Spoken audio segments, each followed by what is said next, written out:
하나님 말씀은 사사기 1장 21절 말씀부터 36절까지 봉독하겠습니다.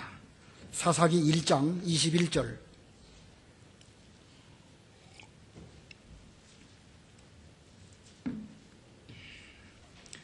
베냐민 자손이 예루살렘에 사는 여부수 사람을 쫓아내지 못하였으므로 여부수 사람이 오늘날까지 베냐민 자손과 함께 예루살렘에 살고 있다. 요셉 족속 역시 베델을 치러 올라가니 여호와께서 그들과 함께 하셨다. 요셉 족속이 베델에 정탐꾼들을 보내는데 그 성읍의 이전 이름은 루스였다. 정탐꾼들이 그 성읍에서 한 사람이 나오는 것을 보고 그에게 말하기를 성읍 입구를 우리에게 보여주십시오. 그러면 우리가 당신에게 호의를 베풀겠습니다 하였다. 그가 그들에게 그 성읍 입구를 보여주니 그들이 그 성읍을 칼로 쳤으나 그 사람과 그의 모든 친족은 내보냈으므로 그 사람이 햇사람의 땅에 가서 한 성읍을 세우고 그곳의 이름을 루스라 불렀는데 오늘날까지 그곳의 이름이 되었다. 므낫세가 베스안과 그 딸린 촌락들의 주민과 다낙과 그 딸린 촌락들의 주민과 돌과 그 딸린 촌락들의 주민과 이블르함과 그 딸린 촌락들의 주민과 무기또와 그 딸린 촌락들의 주민을 쫓아내지 않았으므로 가나안 사람들이 그 땅에 살기로 마음을 굳혔다. 이스라엘이 강성해졌을 때 가나안 사람에게 부역을 시켰으나 그들을 완전히 쫓아내지는 않았다. 에브라임은 게셀에 사는 가나안 사람을 쫓아내지 못하였으므로 가나안 사람이 게셀에서 그들 가운데 살고 있었다. 스불론이 기드론 주민과 나할롤 주민을 쫓아내지 못하였으므로 가나안 사람이 그들 가운데서 살면서 부역군이 되었다. 아셀은 악고 주민과 시돈 주민과 알랍과 악십과 헬바와 아빅과 르홉 주민을 쫓아내지 못하였다. 아셀 사람이 그 땅 주민 가나안 사람 가운데 살고 있었으니 이는 그들을 쫓아내지 못하였기 때문이다. 납달리는 베세메스 주민과 벳아낫 주민을 쫓아내지 못하고 그 땅 주민 가나안 사람 가운데서 살았으며 베세메스와 벳아낫 주민들을 자신들을 위한 부역군으로 삼았다. 아모리 사람이 단 자손을 산지로 밀어냈으니 이는 단 자손이 골짜기에 내려오는 것을 그들이 허락하지 않았기 때문이었다. 아모리 사람이 헤레스 산과 아얄론과 사알빔에서 살려고 마음을 굳혔는데 요셉 족속의 힘이 강해지자 그들은 부역군이 되었다. 아모리 사람의 지경은 아그라빔 피탈에 있는 바위로부터 그 위쪽이었다. 거기까지 봉독하겠습니다. 오늘 본문의 내용을 보면 이스라엘 백성들 여러 지파들이 이 가나안 땅을 차지함에 있어서 그 제대로 다 차지하지 못한 그런 내용입니다. 다 완성을 자기들에게 기업으로 받은 그 땅을 완전히 차지해서 완성해야 되는 것인데 미완성했기 때문에 오늘 제목은 미완성의 가나안 정복, 미완성의 가나안 정복이라는 제목입니다. 우리가 지난 시간에 이 앞부분 배웠는데 유다 지파와 시므온 지파가 이 가나안 정복을 어떻게 했는가 하는 것을 배웠습니다. 유다는 하나님의 뜻을 여쭙고 또 유다가 먼저 올라가라 이런 말씀을 듣고 그들이 나가고자 할 때에 하나님께서 함께 하심으로 그 땅을 정복하게 되었습니다. 물론 유다가 다 잘한 건 아니에요. 그 가운데도 나름대로는 부족한 것이 있기는 있지만 그러나 전체적으로 볼 때는 유다 지파는 썩 잘한 그런 지파입니다. 그들은 산지에 있는 예루살렘을 정복했고 예루살렘을 정복하니까 그 근처 산지도 얻게 되었고 또 남방 그 네게부도 얻게 되었고 평지인 쉐팔라도 얻게 되었습니다. 예루살렘 한 곳을 얻으니까 그 인근에 산지, 평지, 남방 이런 지역들을 또 다 얻게 되었습니다. 유다가 싸움을 잘해가지고 자기들에게 주어진 그 기업을 잘 차지하니까 모세의 장인인 이드로의 후손인 겐 자손들도 거기 와가지고 함께 거하면서 거기서 은혜를 입고 신앙생활을 함께 하게 되었습니다. 유다 지파가 잘하니까 시므온 지파도 덩달아서 유다 지파를 도와주었던 시므온 지파도 유다의 도움을 받아가지고 또 잘하는 이런 일이 일어나게 되었습니다. 이걸 볼 때에 유다라고 하는 한 지파가 그 노력을 하고 수고를 하니까 그 효과가 얼마나 많은 주변 사람들에게 여파를 미치는가 하는 것을 우리에게 보여줍니다. 예루살렘을 얻으니까 산지도 남방도 셰팔라도 얻게 되었고, 유다 지파가 수고하니까 본인들은 본인들대로 하나님께 복을 받고, 또 개인 자손들도 거기에 함께 머물면서 은혜를 받게 되고, 시므온 지파까지도 또 그런 효과를 얻게 된 것입니다. 이거 보면 한 지파, 한 사람, 한 교회가 얼마나 중요한지 이것을 우리에게 보여주고 있습니다. 그러나 그 반대의 원리도 있습니다. 어느 한 지파가 자기 역할을 제대로 감당하지 못하게 되면 그 여파가 이웃 지파, 이웃 사람에게까지 영향을 주는 것입니다. 그래서 하나가 무너지면 하나하나가 또 계속해서 도미노 현상처럼 무너지게 되고 나중에는 전체가 무너지게 되는 것입니다. 우리 교회, 하나님의 나라, 또 예수 그리스도를 중심으로 한 하나의 공동체라고 할 수가 있습니다. 공동체라는 말이 좋은 뜻인지 나쁜 뜻인지 어떤 그 사회적인 뜻으로 많이 사용되지만 우리 교회 내에서도 이런 용어를 쓰기는 씁니다. 아무튼 이 교회가 여러 사람들로 의하여 구성되어졌지만 여기 계신 한 사람 한 사람 아주 중요합니다. 한 사람이 믿음을 잘 지키면 그 사람으로 인해 가지고 곁에 있는 이웃이나 또 그 한 구역이든지 또는 그 한 전도회든지 전체가 좋은 효과를 보게 됩니다. 그러나 어떤 한 사람이 자기 자리를 제대로 지키지 못한다고 하면 그 여파는 심각할 정도로 그것이 미치게 되는 것입니다. 돌을 갖다가 축대를 쭉 쌓아놨는데 그 가운데 돌 하나가 빠져나갔다. 얼마나 그 여파가 클까? 이거 벌써 머릿속으로 그려지게 되죠? 벌써 그 축대는 얼마 있으면 하나하나 이빨이 빠지고 또 다른 것들도 굴러내려가게 되고 점점 무너지기 시작해서 나중에는 전체가 다 무너지게 될 것입니다. 이 사사기 1장의 이 후반부의 분위기가 바로 그런 분위기입니다. 이 완전하게 승리할 때까지 계속해서 싸워야 되는데 싸우지 아니하고 소극적으로 대처하고 적당하게 타협하고 필요에 따라서 가난한 사람들을 이용하기도 하고 이용당하기도 하고 그러다 보니까 이 하나님께서 주시겠다고 약속하신 그 가나안 땅을 완전히 다 빼앗지 못하였습니다. 그러다 보니까 그 가나안 땅을 이스라엘 백성하고 가나안 사람들하고 공유하게 되고 나중에는 큰 손해를 보게 되는 것입니다. 이 가나안 땅, 하나님께서 아브라함에게 주시겠다고 약속하신 그 약속의 땅입니다. 그 약속의 땅을 얻기 위해서 모세는 모세대로 수고했고 여호수아는 또 여호수아대로 그 땅을 제비 뽑아가지고 각 지파별로 나누어 주었습니다. 그런데 이 사사기 때에 와서는 이제부터는 스스로 노력하지 않는다고 하면 그 유업으로 얻은 땅, 제비 뽑아 얻은 땅이라 할지라도 내 것이 될 수가 없습니다. 어떤 면에서 보면 각 지파가 스스로 노력을 해야 그 노력한 것만큼 그 지파별로 유업을 차지한다는 이런 원리를 일깨워 주시려고 어쩌면 여호수아 이후에 뚜렷한 어떤 지도자가 없게 한 것은 아닐지 그런 생각도 듭니다. 자, 이 가나안 땅을 실제로 얼마나 차지하느냐? 그것은 자기 노력 여하에 따라서 달라지는 것입니다.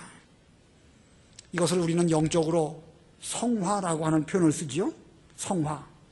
하나님의 언약을 통해 가지고 예수님이 오셨고 그 예수님을 믿음으로 말미암아 우리의 구원은 완성되었습니다. 예수를 믿는 그 순간 그 사람은 하나님의 아들이 되었고 죽는 그 순간 그 사람은 천당에 갑니다.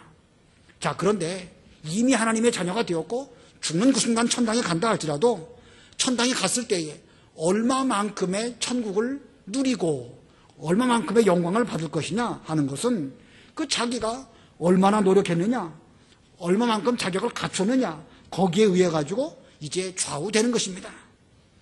얼마만큼 예수님의 인격을 많이 닮아갔는가 그것에 의해 가지고 나중에 가면 큰 자가 되기도 하고 작은 자가 되기도 하고 하늘에 여러 가지 별들이 있는데 별들이 다 각각의 영광이 다른 것처럼 우리의 영광도 다른 것입니다. 얼마만큼 성화를 이루었느냐 그것은 사람마다 다 각각 다를 수밖에 없는데, 오늘 본문에 보니까 여러 지파들이 많이 나오지만 그들 나름대로 노력한 것이 다 각각 달라가지고 어떤 지파는 썩 잘했고 어떤 지파는 그렇지 못했고 어떤 지파는 아주 형편없는 이런 지파들도 있습니다. 자, 오늘 본문에 여러 지파들이 등장하는데 얼마만큼의 힘과 실력으로 그 노력했느냐에 따라서 가나안 기업을 차지해야 했습니다. 그래서 본문의 이 역사적인 사실을 통해 가지고 우리의 영적 상태를 살펴보시고 영적 실력을 잘 구비해서 여러분들의 가나안 싸움, 여러분들의 이 예수님의 인격을 닮아가는 그 성화를 잘 이루시는 그런 우리 모두가 되어야 되겠습니다. 자, 여기 여러 지파들이 나오는데 네 가지 대지로 본문을 전하겠습니다. 그 중에 첫 번째, 베냐민 지파의 무기력. 베냐민 지파의 무기력입니다. 21절 읽어보세요. 베냐민 자손이 예루살렘에 사는 여부스 사람을 쫓아내지 못하였으므로 여부스 사람이 오늘날까지 베냐민 자손과 함께 예루살렘에 살고 있다. 예, 이 앞부분에서 유다 지파가 얼마나 많이 노력했는가 쭉 기록하다가 이게 21절에 이르러서는 베냐민 지파의 무기력한 것을 기록하고 있습니다. 이 가나안 땅 남부 지방을 두 지파가 소유했다고 볼 수가 있는데 그 중에 하나는 유다 지파고 또 하나는 베냐민 지파입니다. 물론 시므온도 있긴 있지만 둘로 일반적으로 말해지는데 유다와 베냐민, 이 유다와 베냐민은요 그 예루살렘 그 산지를 놓고 아마 그 유다 지파는 이쪽을 차지했다고 하면 베냐민 지파는 저쪽을 차지한 이런 가운데 있었던 모양입니다.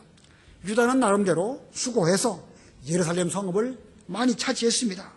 우리가 그 지난 시간에 배운 8절에 보면은요 유다 자손이 예루살렘과 싸워 그곳을 점령하여 칼날로 치고 그 성읍을 불태웠으며 유다 지파는 그 예루살렘을 칼날로 쳐서 많이 차지하였고 그리고 그 사람들을 무찔렀습니다. 그러나 이 베냐민 지파는 여부스 사람을 쫓아내지 못했습니다. 그래서 베냐민과 여부스 사람이 함께 살게 되었다. 21절 끝에 그랬죠. 오늘날까지 베냐민 자손과 함께 예루살렘에 살고 있다. 자, 이 베냐민의 이와 같은 상황이 이웃에 살고 있는 유다 지파에게 어떤 영향을 주었을까? 좋은 영향을 주었을 리가 만무하죠. 여러 가지 아마 장애물, 어려움을 주었을 것이 분명합니다. 이 베냐민 지파가 무기력하게 자기 노력을 하지도 않고 하나님께 구하지도 않고 무기력하게 하다 보니까 이렇게 되어버린 것입니다. 에스겔 36장 37절에 보면 하나님께서 우리에게 주시려고 하신 것일지라도 이스라엘 족속이 하나님께 구해야만 하나님께서 그들에게 행하실 것이다. 이렇게 말씀하셨습니다. 그들이 구하면 하나님께서는 그들에게 양떼같이 많게 해주시겠다. 이렇게 말씀하셨습니다. 구하면 주신다는 거예요. 주시려고 약속하신 것일지라도 구하면 주신다고 그랬습니다. 그런데 만약에 구하지 않는다면 어떻게 되겠죠? 아무리 주시려고 하나님이 딱 준비해 놓고 계신다 할지라도 구하지 않는다고 하면 그건 그림의 떡입니다. 하나님의 약속과 자신과는 아무 상관이 없게 되어버리는 것입니다. 사실 우리가 신앙생활을 하다 보면 참 그 어려운 일들이 참 많이 있습니다.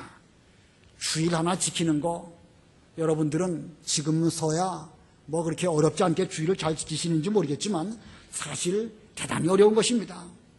조상 제사를 끊어버리고 우상 숭배하는 일에서 완전히 우리가 떨어버리는 거 그거 정말 어렵습니다. 술, 담배 끊어버리는 거 뭐 여러분들은 어떻게 생각하실지 모르겠지만 결코 쉬운 거 아닙니다. 몸에도 안 좋은 걸 왜 먹는가 이렇게 말하시는 사람도 있겠지만 그러나 그 사실은 일반적으로 술, 담배 끊지 못하는 그런 사람들의 입장을 몰라서 그러는 것입니다. 그들은 하고 싶어도 못하는 인간의 힘으로 어려운 이런 가운데 있기 때문에 주일 지키는 거라든지 조상제사 끊어버리는 거든지 술, 담배든지 다 어려운 가운데 있습니다. 그러나 성경은 우리에게 뭐라고 말씀하고 있는가? 사람으로서 할 수 없는 것일지라도 하나님으로서는 할 수 있느니라 이렇게 말씀하고 있습니다. 할 수 없다고 생각하고 처음부터 뒤로 물러가는 사람은 아무것도 할 수 없고 결국 무기력하게 될 수밖에 없습니다. 그러나 나는 부족해도 내게는 하나님께서 주신 믿음이 있다. 그 믿음에는 생명력이 있기 때문에 사망도 뚫고 나올 수 있고 얼마든지 어려운 것들도 다 극복할 수 있다. 이런 그 믿음의 확신을 갖고 있는 사람은 자기를 바라보는 것이 아니라 나를 택하여 주신 하나님을 바라보고 그 하나님 안에서 이 모든 일들을 한다고 하면 감당치 못할 시험이 우리에게 없는 것입니다.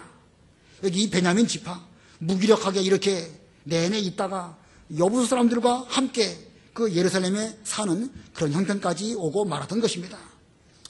자, 하나님께서 우리에게 함께 하시면 능치 못할 것이 없다. 마가복음 9장 23절 24절 읽어보세요. 마가복음 9장 23, 24. 마가복음 9장 23절. 예수께서 그에게 말씀하셨다. 할 수 있다면 이 무슨 말이냐? 믿는 자에게는 모든 일이 가능하다. 그 아이의 아버지가 곧 부르짖으며 말하였다. 제가 믿습니다. 저의 믿음 없는 것을 도우소서. 예, 그 벙어리 되고 귀먹은 아이를 갖고 있는 아버지가 그 아이를 데리고 처음에는 예수님의 제자들에게 데리고 왔는데 제자들이 고치지 못했습니다. 게다가 이제 얼마 있다가 주께서 오셔가지고 그 아이를 내게 데려와라. 그랬더니 그 아버지가 할 수 있다면 제 아이를 좀 고쳐주시면 감사하겠습니다. 이렇게 말하니까 주님께서 할 수 있다면이 무슨 말이냐? 믿는 자에게는 모든 일이 능치 못할 것이 없다. 그렇게 말씀하시니까 그 아이의 아버지가 곧 부르짖으며 말했죠. 제가 믿습니다. 저의 믿음 없는 것을 도우소서. 그 예수님 말씀을 듣는 그 순간 내가 말 잘못했구나. 내가 왜 이렇게 생각을 했을까? 잘못했습니다, 주님. 그러면서 제가 믿습니다. 저의 믿음 없는 것을 도와주십시오. 이렇게 말할 때에 주께서 능력을 베풀어 주셔가지고 그 아이를 건강하게 고쳐주셨습니다. 우리도 오늘날 이 무기력하게 무슨 죄 때문에 끊어버려야 마땅할 죄를 못 끊어버리고 있는 이런 가운데 있지 아니한가? 우리는 좀 자신의 모습을 살펴봐야 됩니다. 이 베냐민 지파가 무기력하게 있음으로 인해 가지고 유다 지파가 예루살렘을 점령했지만 그 뒤에는 아마 그 여파로 다시 또 빼앗겨 버리는 이런 가운데 있지 않았을까? 이런 생각이 듭니다. 이 베냐민 지파가 자기 역할을 제대로 못하니까 옆에서 노력했던 유다 지파도 어려움을 함께 겪을 수밖에 없는 이런 가운데 빠지는 것입니다. 그러므로 우리 모두가 다 함께 분발해야 됩니다. 함께 분발하면 분위기가 좋아져가지고 전체가 다 총력을 기울여가지고 하나님의 일을 잘할 수 있는데 한 사람, 두 사람 무기력하게 빠져버리면요 결국은 분위기가 그런 쪽으로 갈 수밖에 없게 되는 것입니다. 중고등부 청년부 수련회 잘 갔다 왔는데 오늘 제가 우리 부목사님에게 들어보니까 이런 분위기를 말해 주더라고요. 물론 그 가운데에는요 말 잘 안 듣는 그런 문제 아이들이 있긴 있습니다. 그 아이가 무슨 문제라기보다는 커가는 과정 속에서 그런 아이들이 있을 수밖에 없죠. 그런데 전체적인 분위기가 질서를 잘 지키고 예배를 잘 참석하면서 또 그 외에 다른 시간에도 협력하면서 화목하게 그 질서를 잡아가는 분위기를 볼 때에 자기가 평상시에는 말도 잘 안 듣고 그 따로 노는 그런 그 성향이었을지라도 그 분위기에 의해 가지고 잘 어울려지게 되고 그러면서 점차적으로 이제 하나하나 잘 믿음으로 길들여져 가는 것이겠죠. 근데 만약에 거꾸로라고 하면 그거 곤란한 것입니다. 전체가 다 분위기가 이상해져 가지고 잘 믿어보려는 사람들도 와가지고 오히려 거기에 물들어 버리고 기도하고 성경 읽고 신앙생활 잘하려는 것이 오히려 어색하게 보인다고 하면 여간 큰 문제가 아니겠죠. 이게 한 사람 두 사람 그 신앙적인 분위기가 아주 중요한 것입니다. 우리 교회에 오면 주일날은 마땅히 오전 예배, 오후 예배 잘 드리는 것이고 11조 생활 잘하는 것이고 조상 제사는 마땅히 끊어버리는 것이고 꼭 먹을 말해서가 아니라 여러 성도들끼리 대화하는 가운데에서 우리 교회는 분위기가 그렇구나. 나도 똑바로 믿어야 되겠다. 이렇게 분위기가 되면은요 처음 온 사람이라 할지라도 올바른 믿음의 길을 잘 걸어갑니다. 그런데 분위기가 이상하고 신앙적으로는 좀 계명을 내놓고 믿는다든가 그러면 잘 믿어보려고 했던 사람도 오히려 그 서서히 해이해지는 쪽으로 갈 수밖에 없을 것입니다. 아무쪼록 그런 면으로 볼 때에 우리 모두가 무기력한 가운데 있다고 했다면 정신 바짝 차리고 이제부터 신앙생활 똑바로 해야 되겠다. 2016년에서부터는 좀 잘 믿어봐야 되겠다. 이런 마음가짐을 가지고 정신을 차리는 이런 우리가 될지언정 이 베냐민 지파처럼 손 늘어뜨리고 자기 할 일을 하지 않는 이런 쪽으로는 가지 않도록 우리가 조심해야 할 것입니다. 그다음에 두 번째 대지입니다. 에브라임과 므낫세의 욕심입니다. 에브라임과 므낫세의 욕심. 22절, 23절 읽어보세요. 요셉 족속 역시 베델을 치러 올라가니 여호와께서 그들과 함께 하셨다. 요셉 족속이 베델에 정탐꾼들을 보냈는데 그 성읍의 이전 이름은 루스였다. 여기 요셉 족속. 요셉 족속 그러니까 여기는 두 지파를 함께 말하고 있는 것입니다. 에브라임 지파와 므낫세 지파. 요셉에게는 두 아들이 있었고 요셉은 장자의 복을 받았기 때문에 두 몫을 받아서 그 두 아들이 각각 한 지파씩을 차지하였죠. 그래서 요셉 족속 그러면 에브라임 지파와 므낫세 지파를 가리키는 것입니다. 이 두 지파가 협력해서 베델로 올라갔고 그들은 거기에서 정탐꾼을 보냈다. 그런데 그들이 그 베델로 올라갈 때 여호와께서 그들과 함께 하셨다. 22절에 그랬죠. 여호와께서 그들과 함께 하셨다.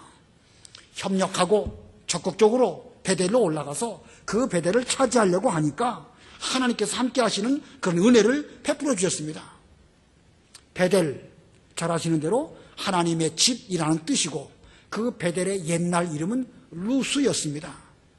야곱이 그 아버지 집을 떠나서 바단 아람으로 가다가 돌베개 베고 잠을 잤었는데 그곳이 바로 옛날 이름으로는 루스였고 그가 그 밤에 하나님의 그 계시를 환상으로 보고 여기는 일반 그 곳이 아니라 하나님이 계시는 하나님의 집이구나. 그래가지고 돌 기둥을 세우고 기름을 부어서 거기 자기가 서원도 하고 그 이름을 벳엘이라고 하였습니다. 자, 이 베델을 얻기 위해서 이제 요셉의 두 지파 에브라임과 므낫세가 올라가게 되었습니다. 자, 그런데 그들은 정탐꾼을 보냈다고 그랬습니다. 정탐꾼 보낸 건 잘한 것입니다. 상대방을 알고 자기를 잘 알아야 그 전쟁에서 이길 수 있죠. 모세도 가데스 바네아에서 정탐꾼을 보냈고 여호수아도 그 여리고성을 점령할 때 두 사람의 정탐꾼을 보내서 그 여리고성의 상황을 잘 알았습니다. 요셉 족속들도 정탐꾼을 보냈습니다. 자, 그리고 그 정탐꾼들이 가가지고 베델 성읍에서 나오는 한 사람을 만나게 됩니다. 24절로 26절 읽어보세요. 24절. 정탐꾼들이 그 성읍에서 한 사람이 나오는 것을 보고 그에게 말하기를 성읍 입구를 우리에게 보여주십시오. 그러면 우리가 당신에게 호의를 베풀겠습니다 하였다.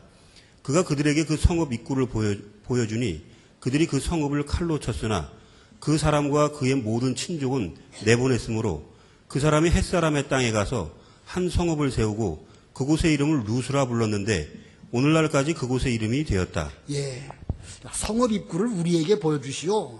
만약에 우리에게 잘 보여준다고 하면 우리가 당신에게 호의를 베풀어 주겠습니다. 정탐꾼들이 어떤 한 사람을 만나가지고 이렇게 말했습니다.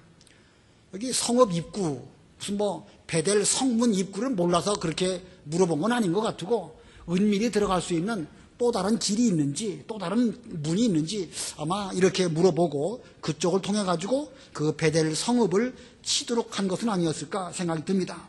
자, 그 한 사람이 성읍 입구를 보여주었고 칼로 베델을 쳐서 그리고 차지하게 되었습니다. 그리고 그 사람과의 약속대로 그 사람에게는 죽임을 당하지 아니하고 그의 친족들도 살려 주었습니다. 그랬더니 그가 이제 거기에 머물지 않고 햇사람의 땅에 가서 거기에 성읍을 세우고 햇사람 땅에 있는 자기가 세운 그 성읍 이름을 루스라고 불렀고 오늘날까지 그곳의 이름이 루스가 되었다. 자, 여기 오늘 본문에 나와 있는 이 한 사람하고 여리고 성에서 그 기생 라합하고 같으면서도 좀 다른 면이 좀 있죠?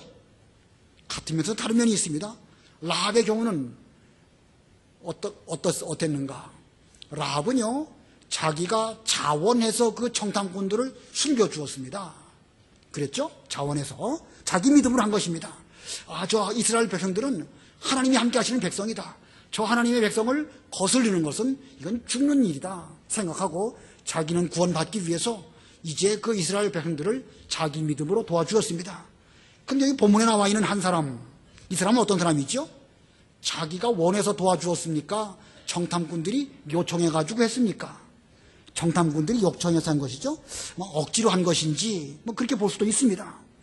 그런데 이 사람이 그 베델을 이제 그 요셉 그 자손들이 차지하게 되면 거기에 내내 머물면서 함께 살았다고 하면 그도 하나님 섬기는 복을 얻을 수 있겠는데 그는 거기에 머물지 않고 다른 곳으로 갔습니다. 해쪽 속의 땅으로 가서 거기에다가 그가 성읍을 세우고 그 성의 이름을 그 자기가 전에 살았던 그 베델의 옛 이름인 루스라고 불렀습니다. 자, 이거 보면 이 사람은 지금 믿음으로 한 것이 아니라 억지로 마지못해 산 것이고 거기에 내내 하나님의 백성들과 함께 사는 것을 원치 않고 다른 곳으로 옮겨간 것입니다. 이걸 볼 때에 믿음으로 하느냐 억지로 하느냐 큰 차이가 있습니다. 우리도 억지로 하지 말고 어떤 일들을 믿음으로 해야 됩니다.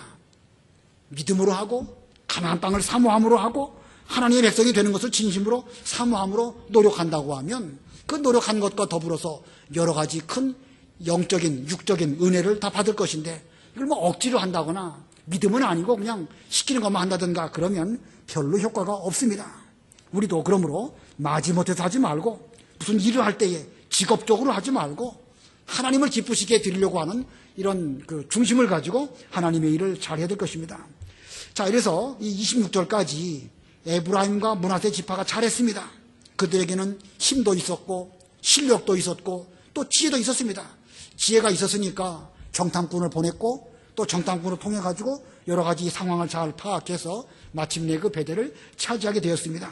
자, 그런데 그 다음이 문제예요. 그 다음 27절, 28절 읽어보세요. 므낫세가 베스안과 그 딸린 촌락들의 주민과 다하낙과 그 딸린 촌락들의 주민과 돌과 그 딸린 촌락들의 주민과 이블루함과 그 딸린 촌락들의 주민과 무깃도와 그 딸린 촌락들의 주민을 쫓아내지 않았으므로 가나안 사람들이 그 땅에 살기로 마음을 굳혔다. 이스라엘이 강성해졌을 때 가나안 사람에게 부역을 시켰으나 그들을 완전히 쫓아내지는 않았다. 여기 므낫세 지파가 또 나오죠.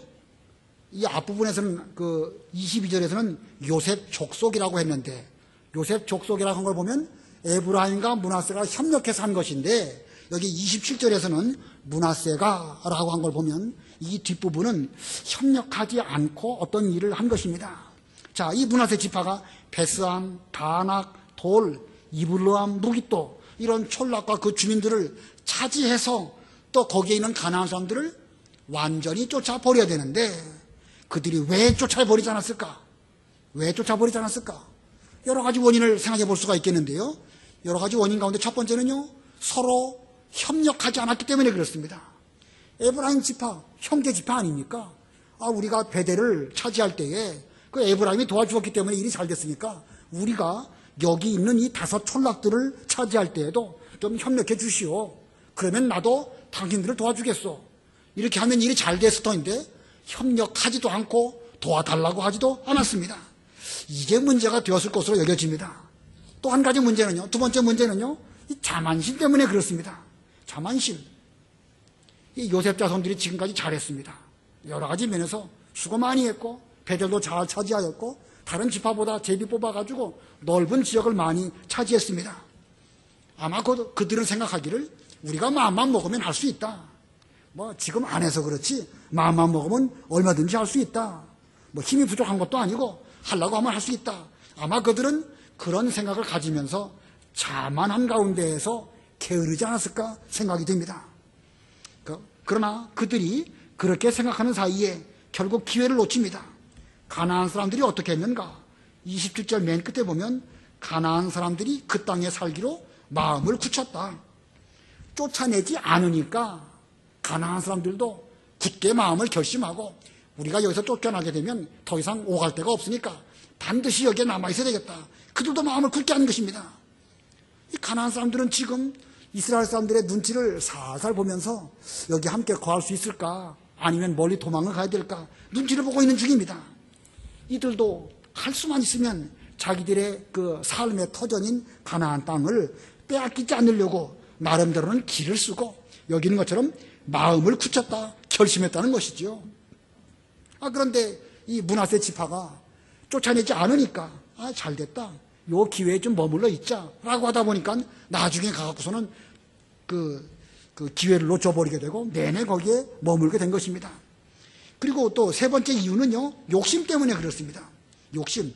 왜 어디 욕심이라고 말하는가? 28절 보면은요, 이스라엘이 강성해졌을 때 가나안 사람에게 부역을 시켰으나 그들을 완전히 쫓아내지는 않았다. 자기들이 과거에 힘이 없어가지고 쫓아내지 못했다고 하면 힘이 생겼을 때에는 이제 완전히 쫓아내야 됩니다. 그런데 힘이 생긴 뒤에 보니까 쫓아내는 것보다 그들에게 일시키는 것이 여러 가지로 유익하게 보이겠거든요. 일시켜 먹으면 종처럼 부리면 되는 것이니까. 그래서 쫓아내지 않았습니다. 이게 욕심 때문에 그런 것입니다. 그러나 이때 쫓아내지 않았기 때문에 나중에 갖고서는 이 가나안 사람들이 득세할 때에는 이 므낫세 지파가 거기에 또 종살이를 하게 되는 것입니다. 자, 이거 보면 욕심 때문에 그랬고 또 어떤 그 게으름 때문에 그렇기도 하고 자만심 때문에 그렇기도 하고 협력하지 않은 것 때문에도 그렇기도 하고 이렇게 이 므낫세 지파가 자기들에게 주어진 그 땅을 제대로 차지하지 못하는 이런 결과를 가져오게 되었습니다. 이 므낫세 지파의 이런 모습들은 오늘날 우리들도 마찬가지입니다. 우리가 어떤 계명, 어떤 진리, 지켜야 되는 어떤 그 진리가 있다고 할 때에, 깨달았다고 할 때에 힘이 있으면 그건 즉시 그것을 지켜야 됩니다. 즉시 순종하면 그것이 내 것이 되는 것이고 나의 인격이 되는 것입니다. 그런데 가만히 눈치를 보니까 그걸 굳이 쫓아내지 않아도 되겠다 생각이 드니까 그냥 다음에 기회 있으면 쫓아내지 다음에 내가 맘만 먹으면 얼마든지 저런 계명은 지킬 수 있어. 이렇게 하다 보면 하루 이틀 차일 피일 미루다 보면 나중에 가고서는 자기 힘도 없어지게 되는 것이고 결국은 할 일도 할 수 있었던 일들도 나중에는 못하게 되어지는 이런 쪽으로 가게 되는 것입니다. 그러므로 우리는 어떤 진리를 깨달았으면 그 일을 할 수 있는 그 즉시 할 수 없다 할지라도 하나님께 도우심을 구하고 단호하게 끊어보려고 노력하면 끊어질 수 있습니다. 그런데 이것을 그냥 하루 이틀 계속 미루면서 나는 맘만 먹으면 얼마든지 할 수 있어. 이렇게 하면서 미루다 보면 나중에는 아무것도 못하는 것입니다. 예를 들어서 술, 담배를 끊어야 된다. 나는 맘만 먹으면 끊을 수 있어. 그러면서 적당하게 그걸 피우는 거예요. 술이 주는 유익도 있긴 있거든요. 대인관계 하는 데도 좋고 직장 생활하고 하는 데도 편하고 다른 사람이 볼 때는 그 사람 예수 믿긴 하지만 그렇게 까다로운 사람 아니다. 이렇게 좋은 면으로 보일 수도 있는 것이기 때문에 좋은 면도 있겠죠. 그러나 처음에 그것을 단호하게 끊어버리지 못하니까 평생 그렇게 살다가 또 그렇게 또 죽어서 천당 가게 되는 것입니다. 오늘 본문에 있는 므낫세 또 에브라임도 좀 그런 면이 좀 있는 것 같아요. 힘이 그들에게 분명히 있지만 그 힘을 쓰지 않았기 때문에 나중에 가갖고서는 아무것도 못한 그런 결과를 가져왔습니다. 29절 읽어보세요. 29절 에브라임은 게셀에 사는 가나안 사람을 쫓아내지 못하였으므로 가나안 사람이 게셀에서 그들 가운데 살고 있었다. 예, 그 므낫세 지파에 대해서는 쫓아내지 않았으므로 그렇게 하다가 29절에서는 쫓아내지 못하였으므로 이렇게 되어 있습니다. 표현이 좀 다르죠? 그 앞부분에서는 힘이 있음에도 불구하고 쫓아내지 않은 것이고 여기 29절에서는 힘이 없어서 쫓아내지 못한 것입니다. 얼마든지 할 수 있음에도 힘쓰지 않으면 나중에 가갖고서는 힘도 빠지게 되고 아무것도 못하게 되는 것입니다. 그러므로 우리는 힘 주실 때에 힘을 다하는 그런 우리가 되어야 되겠습니다. 그 다음에 세 번째 대지는 스불론, 아셀, 납달리의 타협입니다. 타협. 스불론, 아셀, 납달리의 타협. 30절부터 32절까지, 33절까지 읽어보세요. 스불론은 기드론 주민과 나할롤 주민을 쫓아내지 못하였으므로 가나안 사람이 그들 가운데 살면서 부역군이 되었다.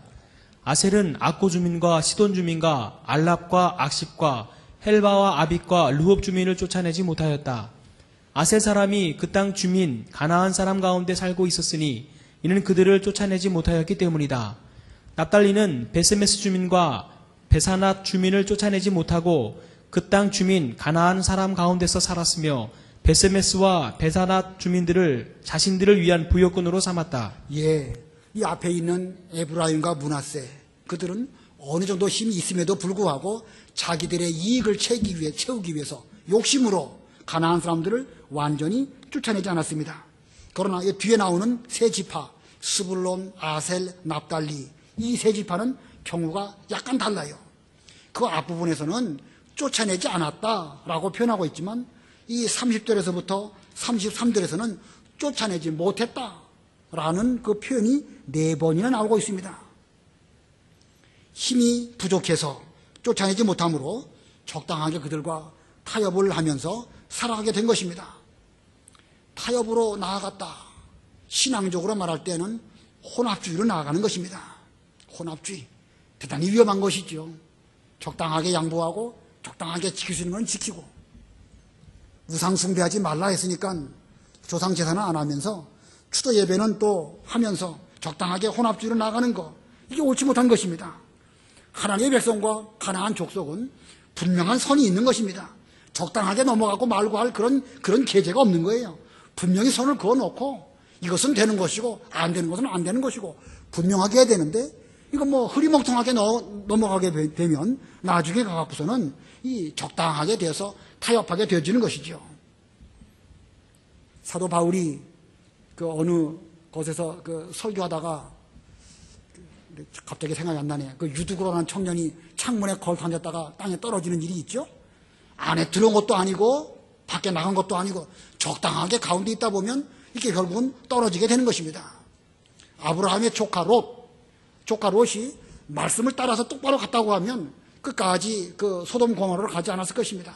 그런데 이 말씀 따라가기보다는 그 큰아버지인 그 아브라함을 따라가다가 나중에 보니까 믿음은 믿음대로 지키면서 또 그 애굽의 여러 가지 좋은 것 좋게 여기다가 나중에는 소돔 고모라로 가갖고 그 부끄러운 일을 만나지 않았습니까?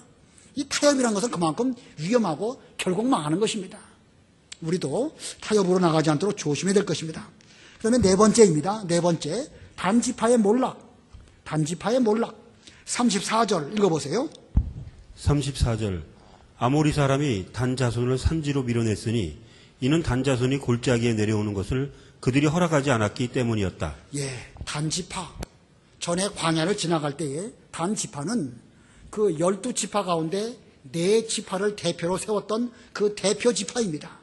그래서 그 성막을 중심으로 동서남북으로 진을 칠 때에 단지파는 북쪽의 그 대표 지파로 다른 2지파와 함께 그 자리를 차지하게 되었고, 행진할 때에도 그 다른 2지파와 함께 맨 후미를 담당한 그런 지파가 바로 단지파입니다. 이 여호수아 때에 여호수아로 제비를 뽑아가지고 그 여러 가지 이 유업을 나눠 주었는데, 이 단지파는 자기들에게 배당된 그 유업을 보니까 여러 가지로 좁고 협소하거든요. 그래서 가나안 땅 북쪽으로 올라가가지고 그 땅을 또 개척하는 이런 일들도 했습니다. 여호수아 19장 47, 48 읽어보세요. 47절. 그러나 단 자손의 지역이 좁음으로 단 자손이 올라가서 레센과 싸워 그들을 사로잡아 칼날로 치고 그 땅을 차지하며 그곳에서 살았으며 자기들의 조상 단의 이름을 따라서 레센을 단이라 불렀다.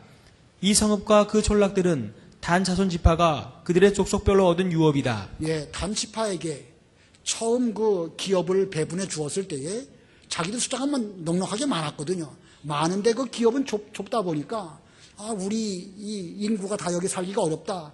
차라리 우리가 개척을 하자. 그래가지고 가나안 땅 저 북쪽으로 올라가가지고 거기에 그 레셀이라고 하는 그 성읍을 빼앗았습니다. 그리고 그 성읍의 이름을 단이라고 불렀어요. 성경을 보면 단에서부터 부엘세바까지 라고 하는 표현이 나오죠. 단에서부터 부엘세바까지.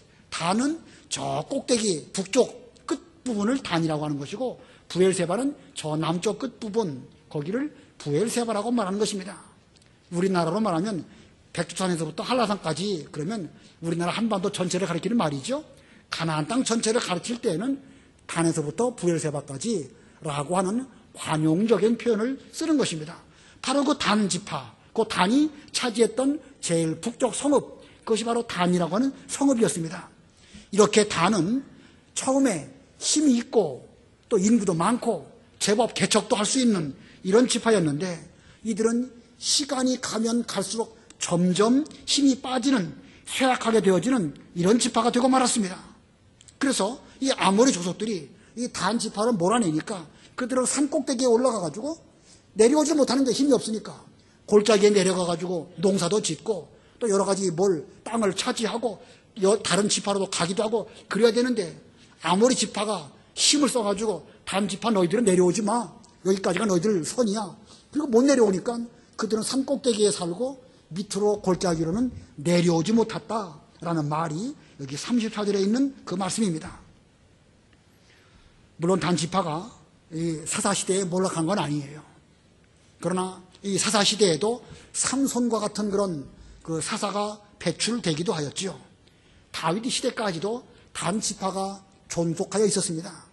그러나 그 뒤에는 더 이상 단 지파는 구약 시대에 12지파 가운데에서 더 이상 그 이름을 찾아보기 어려운 그런 지파가 되고 말았고, 요한계시록 7장에 가면 이제 하나님의 나라에 들어갔을 때에 14만 4천 구원받은 성도의 그 지파를 쭉 말하고 있는데 각 지파마다 1만 2천 명씩을 쭉 거기서 말씀하고 있지만 그 12지파 이름 가운데 단 지파는 없습니다.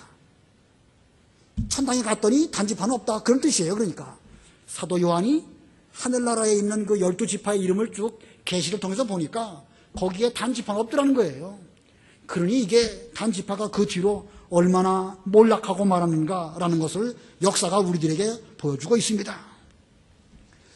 자, 이거 보면 처음에 잘 노력했고 힘을 썼던 지파라 할지라도 나중에 가면 쇠약해지다가 나중에는 결국 몰락해버리고 마는 그런 지파도 있다는 사실을 우리는 역사를 통해서 기억해야 됩니다.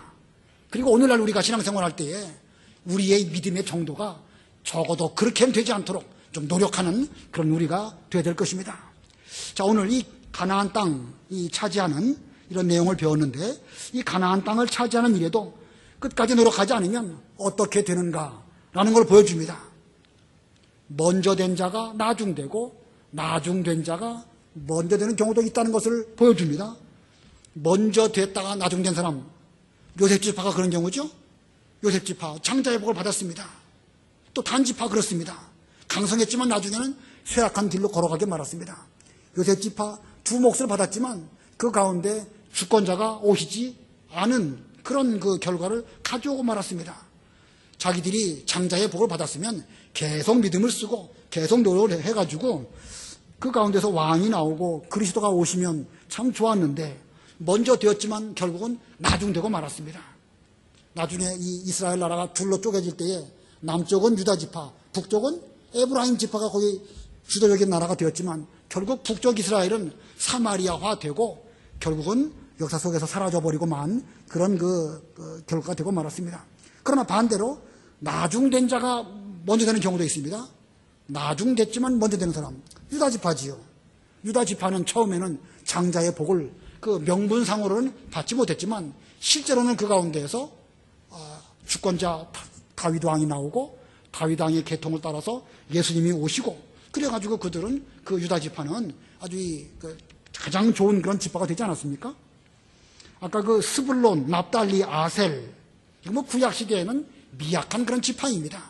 그러나 마태복음 5장에 보면 그 갈릴리 그 이방 땅 거기에 예수 그리스도가 오심으로 말미암아 흑암에 앉아있던 백성들에게 큰 빛이 비추었다, 이렇게 말씀하고 있죠.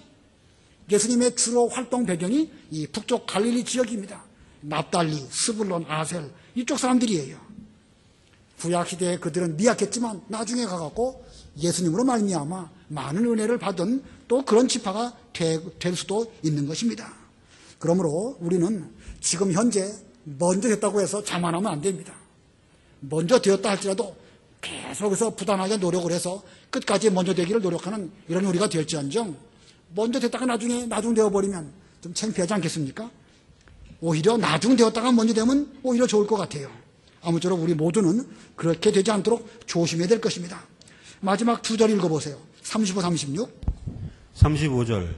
아모리 사람이 헤레스 산과 아얄람과 사알빔에서 살려고 마음을 굳혔는데 요셉 족속의 힘이 강해지자 그들은 부역군이 되었다. 아모리 사람의 지경은 아그라빔 비탈에 있는 바위로부터 그 위쪽이었다. 예, 이 아모리 사람, 이 가나안 7 족속의 대표라고 할 수가 있는데 그들도 마음을 굳혔다. 아까 그 마음을 굳혔다는 말이 27절 맨 끝에도 나오죠. 가나안 사람들이 그 땅에 살기로 마음을 굳혔다. 이게 옛날 개혁성경에는 결심했다고 되어 있던가요? 개혁성경엔 결심했다고 되어 있죠. 이 가나안 사람들도요, 그 땅 빼앗기지 않으려고 아주 굳게 결심하고 악착같이 거기에 머물러 있으려고 최대한 노력을 하는 것입니다. 이 가나안 땅을 놓고 싸우는 영적인 전쟁, 이것은 사실은 거슬러 올라가면 아브라함 때부터, 그리고 구약시대 내내, 그리고 지난번에 언제 한번 설명드렸었죠? 십자군 운동 때도 그랬고, 오늘날도 지금 이 예루살렘 가나안 땅을 놓고 계속 전쟁이 일어나고 있지 않습니까?